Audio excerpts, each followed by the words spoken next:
Dear friends, learn English grammar with Madhav മാഷ് എന്നതാണ് എൻ്റെ വീഡിയോയുടെ ടൈറ്റിൽ.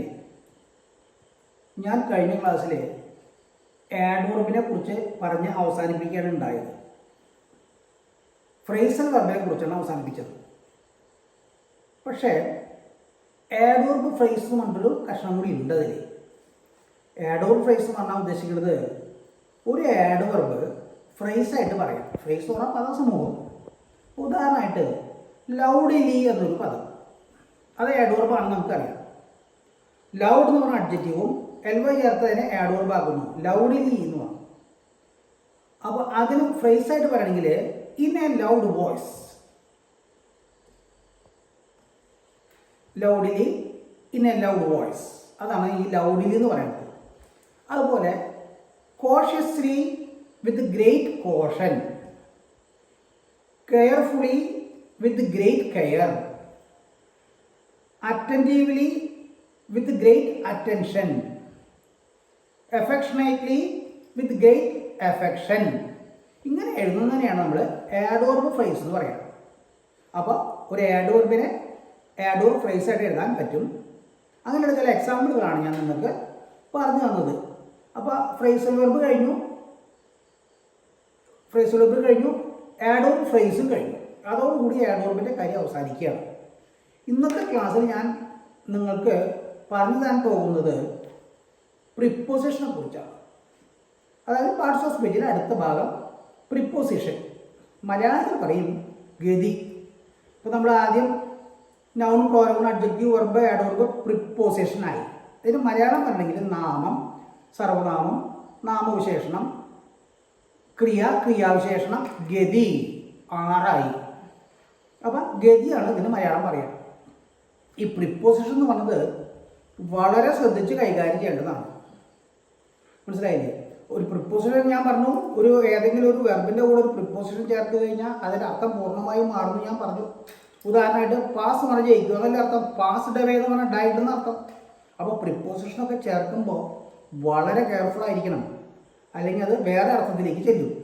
എനിവേ, പ്രിപ്പോസിഷൻ സാധാരണ ഇപ്പോൾ പ്രിപ്പോസിഷൻസ് സാധാരണ 3 തരത്തിലുള്ളതാണ്. 3 തരത്തിലുള്ള preposition. 1 simple preposition, 2 compound preposition, 3 phrasal preposition എന്ന് പറയുന്നത്. അപ്പോൾ ഫ്രേസൽ പ്രിപ്പോസിഷൻ എന്ന് പറഞ്ഞാൽ അപ്പോൾ 1 simple preposition, 1 compound preposition, 1 phrasal preposition. അങ്ങനെ 3 തരം പ്രിപ്പോസിഷൻസ് ഉണ്ട്. Now first of all, what is a preposition?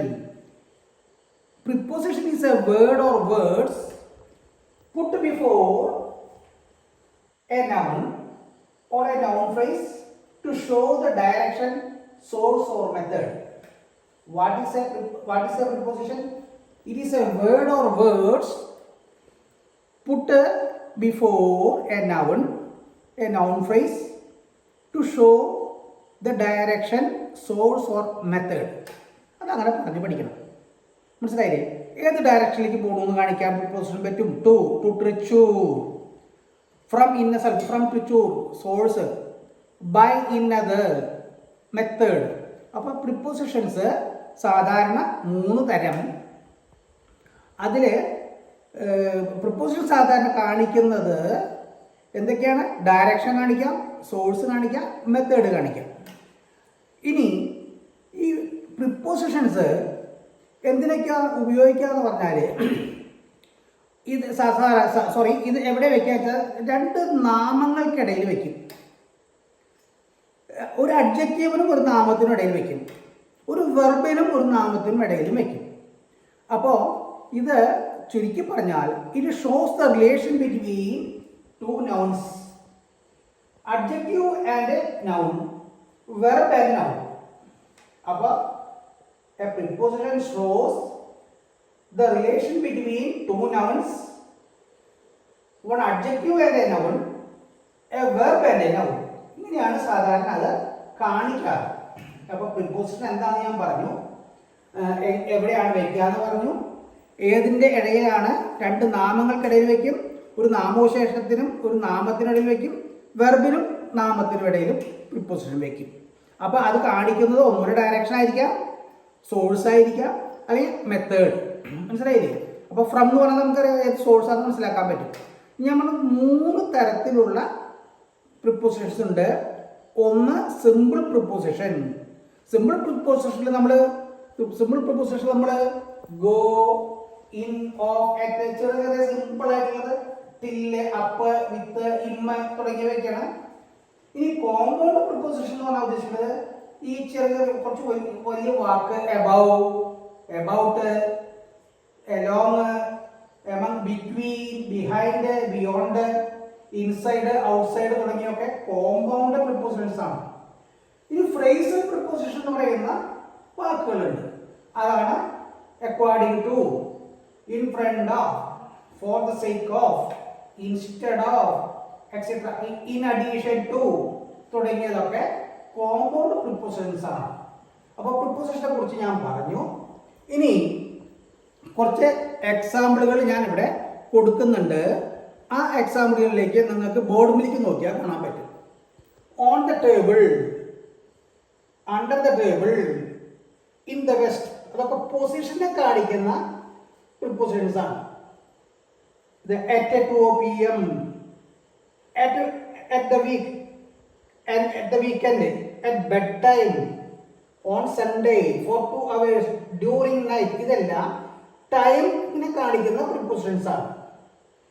ഇനി in A village, at Chalakudy, ഇതെല്ലാം പ്ലേസിനെ കാണിക്കുന്ന പ്രിപ്പോസിഷൻ ആണ്. അപ്പോൾ പ്ലേസിന് മുമ്പിലായിട്ട് സാധാരണ ഇന്ന് അറ്റ് ഒക്കെയാണ് വയ്ക്കുക.